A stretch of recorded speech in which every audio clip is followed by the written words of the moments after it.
Hello दोस्तों, कैसे हैं सब लोग? कि सबकी कैसी लाइफ चल रही है? बढ़िया चल रही है। लॉकडाउन में घर में एंजॉय कर रहे हैं सब लोग अपने फैमिली वालों के साथ। सो घर पे रहिए, सेफ रहिए। अब जो आज हम पढ़ने वाले हैं, आज हम पढ़ने वाले हैं क्लास 9th का चैप्टर 1। नाम है इसका नंबर सिस्टम। नाम है इसका नंबर सिस्टम। अब इस चैप्टर को स्टार्ट करने से पहले हम लोग कुछ अपनी पुरानी यादें ताज़ा कर लेते हैं क्लास 8th की। अब क्लास 8th की यादें ताज़ा करनी है। बाथरूम में बम फोड़ना, बस में रंग छुपाना, क्लास बंक करना, उससे मूवी देखने जाना, वो यादें ताज़ा नहीं करनी है। मैथ्स में जो आपने पढ़ा और सीखा वो यादें अब ताज़ा करेंगे। अब वो यादें ताज़ा करने के लिए हमने पहले एक चीज़ और सीखी होगी।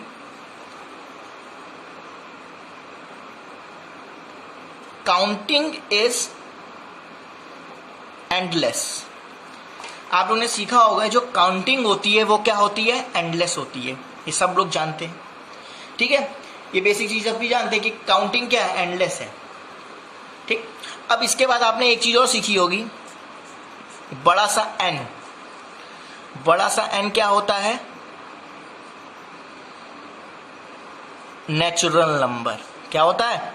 Natural number. क्या होता है? बड़े से एन को डिनोट किया जाता है, नेचुरल नंबर को डिनोट किया जाता है किससे? कैपिटल एन से। अब ये नेचुरल नंबर क्या होते हैं? नेचुरल नंबर वो नंबर होते हैं जो 1 से स्टार्ट होते हैं। किससे स्टार्ट होते हैं? 1 से। किससे?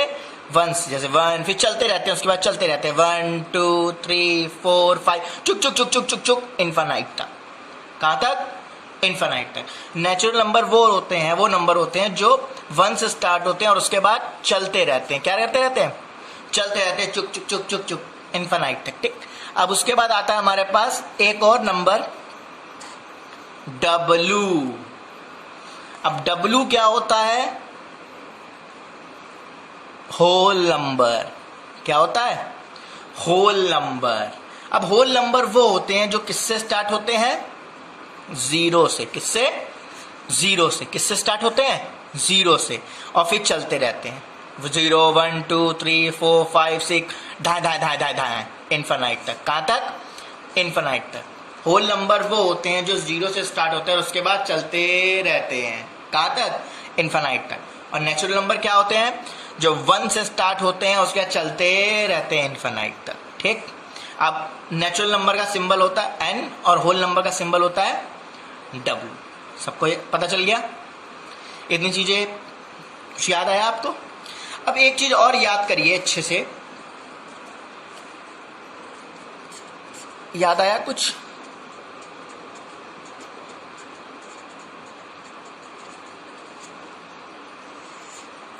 इंटीजर्स। याद आया?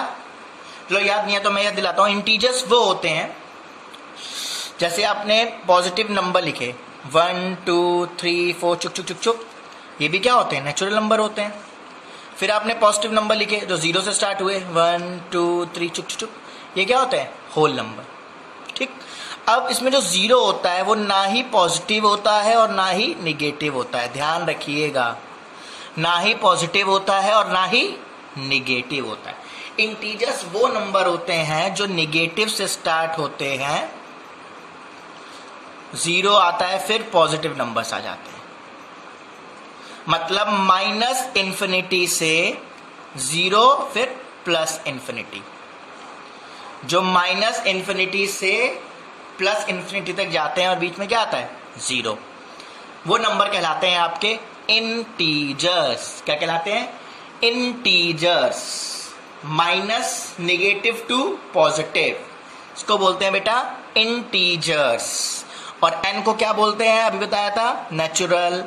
W को क्या बोलते हैं? होल नंबर, जो 0 से स्टार्ट होते हैं, और नेचुरल जो 1 से स्टार्ट। इतना सबको समझ में आया?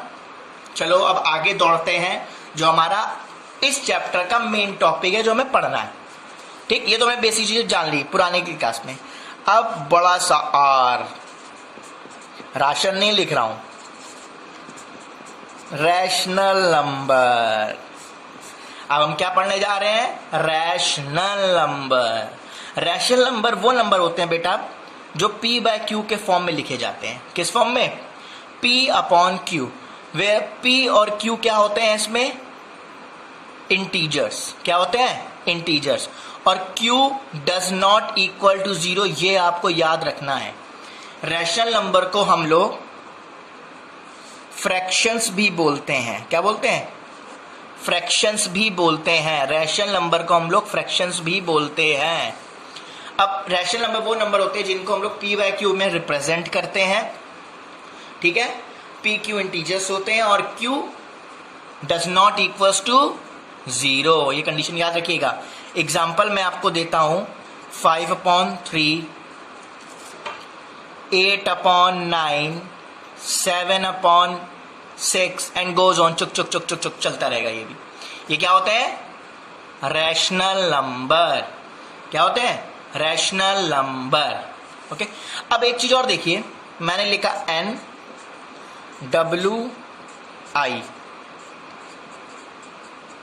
All are rational number. क्या n w i? आप बोलेंगे सर ये n क्या है, w क्या है, i क्या है? n is natural, w is whole और i इज इंटीजर। याद कर लीजिए। क्या ये तीनों रैशनल नंबर हैं? क्या लगता है आपको? यस, ये तीनों रैशनल नंबर हैं। मैं एक एग्जांपल देता हूं आपको। मैंने लिखा 2। अब 2 को रिप्रेजेंट कर सकते हैं हम लोग 2/1, और क्या कर सकते हैं? 20/10, 50/25 एंड चुक चुक चुक चुक चुक चलती रहेगी। तो 2 को रिप्रेजेंट करने के बहुत सारे तरीके हैं। 2/1, 20/10, 50/25 चुक चुक चुक चलती जाएगी। दैट मीन्स नेचुरल, होल और integer all are rational number. और एक और चीज है इसमें, आपको इंपॉर्टेंट कॉन्सेप्ट याद रखना है कि सारे नेचुरल नंबर होल नंबर होते हैं। सारे नेचुरल नंबर होल नंबर होते हैं। सारे होल नंबर इंटीजर होते हैं। सारे होल नंबर इंटीजर होते हैं और सारे इंटीजर क्या होते हैं? रैशनल नंबर होते हैं। सारे नेचुरल होल होते हैं, सारे होल इंटीजर होते हैं, सारे इंटीजर रैशनल होते हैं। बट सारे होल नेचुरल नहीं होते। बट सारे होल नंबर नेचुरल नहीं होते हैं। ओके, समझ में आया सबको? अब इसके बाद हम लोग कुछ क्वेश्चंस पढ़ते हैं। ये क्वेश्चन पूछा जाता है आपकी एक्सरसाइज में है और टीचर भी पूछ लेती हैं और ये एक आध मार्क्स में आ भी जाते हैं। तो पहला क्वेश्चन जो है हम पढ़ने जा रहे हैं, देखिए पहला क्वेश्चन है हमारा, find 4 rational number, find 4 rational number between 7/3 and 8/3। हमें 4 रैशनल नंबर निकालने हैं 7/3 और 8/3 के बीच में। ठीक, तो हम क्या करेंगे? हम इनका इक्विवेलेंट फ्रैक्शन निकालेंगे। क्या निकालेंगे? इनका इक्विवेलेंट फ्रैक्शन। अब इक्विवेलेंट फ्रैक्शन हमें ऐसे निकालना है कि उनके बीच में हमें 4 रैशनल नंबर मिले। और ये बात हम जानते हैं कि किसी भी 2 रैशनल नंबर के बीच में इनफाइनाइट रैशनल नंबर होते हैं। किसी भी 2 नंबर के बीच में इनफाइनाइट रैशनल नंबर होते हैं, बहुत सारे होते हैं। अब इनके बीच में 2 रैशनल नंबर निकालने हैं, तो हमने इसका क्या निकाला? इक्विवेलेंट निकाला। क्यों निकाला? क्योंकि इसका ऑलरेडी डिनोमिनेटर सेम है। क्या है? सेम। तो हम ऐसे नंबर से मल्टीप्लाई करेंगे कि हमें मिनिमम 4 रैशनल नंबर तो मिले ही मिले। तो मैंने क्या किया? सोचा 5 से मल्टीप्लाई कर देते हैं। जब मैंने 5 से किया दोनों तरफ तो मुझे 35/15 और 40/15 मिला। तो मैंने इनके बीच में देखा तो मुझे 36, 37, 38, 39 मिल गए। मुझे 4 मिल गए तो मुझे ये आंसर मिल गया। मुझे 4 रैशनल नंबर मिल गए तो मुझे ये आंसर मिल गया। आप कोई और नंबर भी सोच सकते हो, बट आपको ऐसा नंबर सोचना है, बट जितने आपको रैशनल नंबर निकालने हैं उतने तो कम से कम आपको मिलने चाहिए। अगर उससे कम मिल रहे हैं तो आपको दूसरा नंबर लेना पड़ेगा। ज़्यादा मिल रहे हैं थोड़े बहुत तो कोई प्रॉब्लम नहीं है, आप मैनेज कर सकते हैं, बट कम ना मिले, बराबर मिले, क्योंकि हमें 4 ही तो निकालने हैं। 4 से कम मिल जाएंगे तो हम फायदा क्या क्वेश्चन करने का, है ना?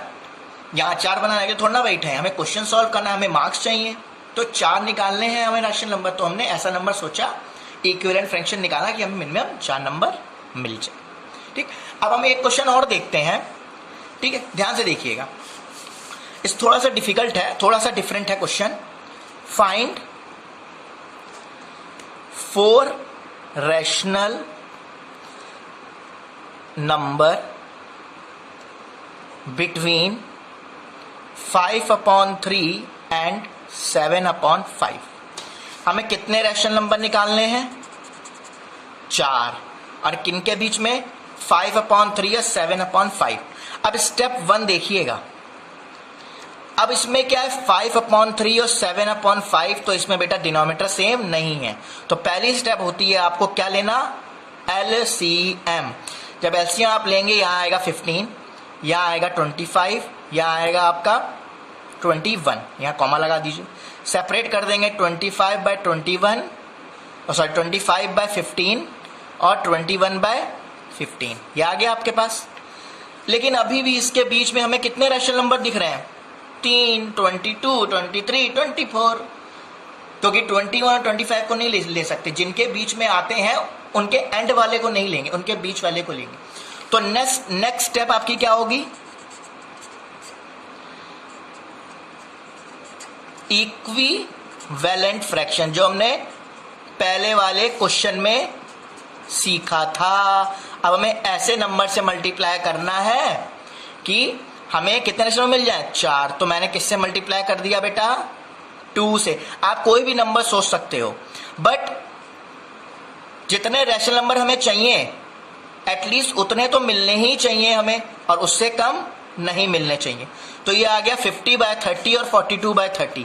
तो इनके बीच में रैशनल मिल गए 43, 44, 44, 45, 46, 47, 48, 49। बट हमें कितने चाहिए?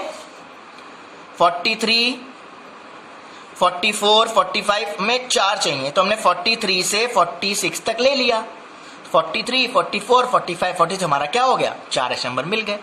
अब आपको क्या ध्यान रखना है इनके बीच में कि अगर एलसीएम सेम नहीं है, तो अगर डिनोमिनेटर सेम नहीं है तो पहले आप एलसीएम लेंगे। एलसीएम लेने के बाद अगर उतने रैशनल नंबर में मिल जा रहे हैं तो ठीक है, अगर नहीं मिल रहे हैं तो आप क्या निकालेंगे? उसका इक्विवेलेंट फ्रैक्शन। इक्विवेलेंट फ्रैक्शन कैसे मिलेगा? हमें ऐसे नंबर से दोनों तरफ मल्टीप्लाई करना है कि हमें जितने नंबर पूछे गए हैं रैशनल, उतने हमें आंसर मिल जाए। आगे समझ में? अब इन क्वेश्चन की आप प्रैक्टिस करिएगा घर पे, ठीक है। अब जो नेक्स्ट एपिसोड और नेक्स्ट पार्ट में हम लोग पढ़ेंगे वो पढ़ेंगे इर्रेशनल नंबर के बारे में, और इर्रेशनल नंबर पे how to draw a number line of a irrational number, जैसे √5, √3, √7, इन सब नंबर्स की, इन सब नंबर को नंबर लाइन में हम लोग कैसे शो करेंगे। तो ये भी क्वेश्चन पूछा जाता है टेस्ट में, तो बहुत इंपॉर्टेंट क्वेश्चन है ये भी। तो अब मिलते हैं आपको हम नेक्स्ट क्लास में, नेक्स्ट एपिसोड में। Till then bye bye, take care. Take care नहीं, टेक केयर।